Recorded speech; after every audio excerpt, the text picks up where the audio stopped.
testa al corteo la barca della Pantegana, simbolo della festa veneziana. Lux Venezia Futura apre ufficialmente i festeggiamenti del Carnevale 2022 con uno spettacolo di luci, musica e colori lungo il Canal Grande. La barca della Serenissima, due magnifiche missone, la bizantina e la veneziana. In tutto 20 splendide imbarcazioni, ognuna rappresentativa di Venezia, della sua storia e della sua unicità, partite da cave tra Micalergi, sede del Casinò, e scivolate lungo il Canal Grande fino a Punta della Dogana.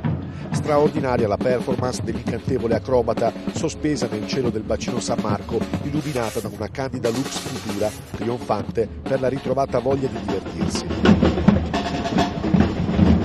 Adesso abbiamo lanciato, quando non sembrava possibile, un carnevale diffuso in tutta la città e ha funzionato, oltre al fatto che abbiamo avuto un buon risultato anche riempimento negli alberghi, si parla anche del 75% di riempimento nei giorni normali, è tanta roba di questi tempi, visto che mancano ancora i voli intercontinentali.